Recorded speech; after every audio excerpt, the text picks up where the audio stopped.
다시 피는 꽃. 새벽의 서리꽃. 70세의 석훈 씨는 거울 앞에 섰습니다. 정갈하게 빗어 넘긴 흰머리, 빳빳하게 다려진 와이셔츠. 오늘은 새로운 인생을 약속한 그녀와 살림을 합치는 날입니다. 5년 전 아내를 먼저 보내고 거실에 시계 초침 소리조차 천둥 소리처럼 크게 들리던 적막한 집.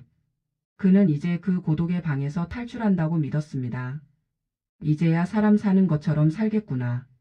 창문에 서린 서리꽃이 아침 햇살에 반짝였고 그는 그것이 봄의 전령사라고 착각했습니다. 그것이 녹아내려 차가운 눈물이 될 줄은 꿈에도 모른 채 그는 설레는 마음으로 현관문을 나섰습니다. 시린 가슴에 불어온 훈풍. 평생을 공무원으로 퇴직하고 아내와 사별한 지 5년. 넓은 거실에 홀로 앉아 TV 소리를 배경음악 삼아 밥을 물에 말아 먹던 김석훈 씨 70세. 자식들은 제 살길 바빠 명절에나 얼굴을 비췄습니다. 지독한 고독 속에서 그가 바란 건 대단한 부귀영화가 아니라 그저 잠들기 전 오늘 수고했어요 라고 말해줄 따뜻한 품이었습니다.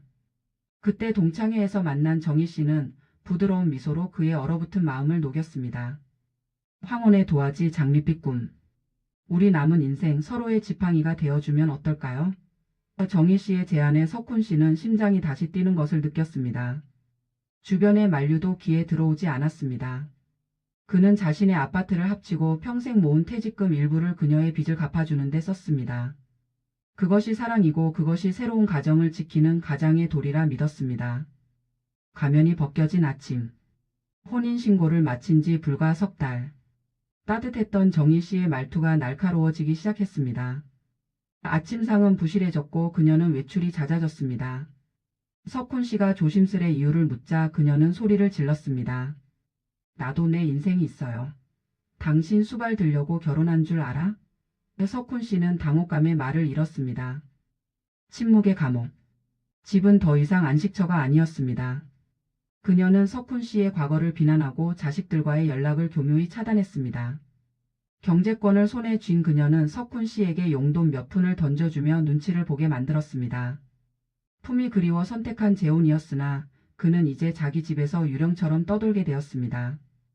지옥의 불꽃 폭언과 무관심. 어느 날 몸살이나 끙끙 앓는 석훈 씨를 두고 그녀는 친구들과 여행을 떠났습니다.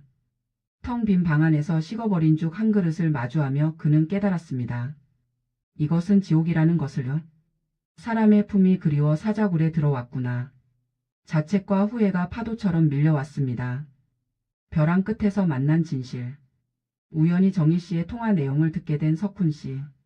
그녀에게는 이미 따로 돌보는 자식과 남자가 있었고 석훈 씨의 재산만을 노리고 접근했다는 사실을 알게 됩니다. 하늘이 무너지는 고통 속에서 그는 심장 부근을 움켜쥐고 쓰러졌습니다. 병원 응급실에서 눈을 떴을 때 곁에는 아무도 없었습니다. 홀로 서기를 위한 결단. 70년 인생 이렇게 마무리할 수는 없다. 응급실 창밖으로 보이는 마른 나뭇가지를 보며 그는 결심했습니다. 잘못된 선택을 인정하는 것에서부터 시작하기로 했습니다. 그는 남몰래 변호사를 찾았고 흩어진 재산의 흔적을 모으기 시작했습니다. 그녀의 폭언을 녹음하고 부당한 대우의 증거를 남겼습니다. 제8막 마지막 전쟁 그리고 이별. 그녀는 재산 분할을 요구하며 끝까지 발악했습니다. 하지만 석훈 씨는 단호했습니다. 당신이 원한 건 내 품이 아니라 내 지갑이었지. 하지만 내 남은 인생까지 당신에게 줄 순 없어. 긴 법정 싸움 끝에 그는 비록 재산의 절반은 잃었지만 진정한 자유를 되찾았습니다. 고독하지만 존엄한 저녁. 다시 혼자가 된 작은 원룸. 화려한 아파트는 사라졌지만 이제 더 이상 눈치를 보지 않아도 됩니다. 그는 스스로를 위해 정성껏 밥을 짓고 낡은 오디오에서 흘러나오는 클래식 음악을 듣습니다. 타인의 온기에 기댔던 마음을 거두고 자신의 내면을 채우는 법을 배우기 시작했습니다. 다시 피는 꽃 내 안의 봄.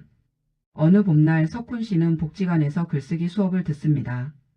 자신의 아픔을 글로 옮기며 그는 비로소 치유를 경험합니다.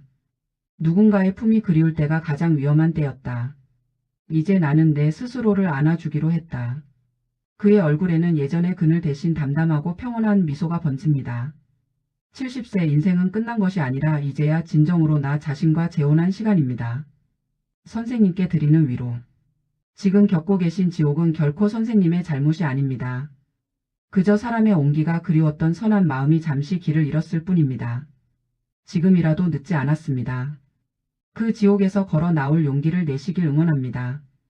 혹시 지금 가장 힘드신 부분이 법적인 문제인가요? 아니면 마음을 털어놓을 곳이 없는 외로움인가요? 제가 어떤 부분에서 더 도움을 드릴 수 있을지 말씀해 주세요. 구독과 좋아요는 고품격 시니어 콘텐츠 제작에 큰 힘이 됩니다. 마지막 장면 오늘의 이야기가 당신의 마음을 안아주었다면 함께 해주세요. 고정 댓글 70세에 다시 홀로 써기를 시작한 석훈 씨를 위해 따뜻한 댓글 한 줄 부탁드립니다.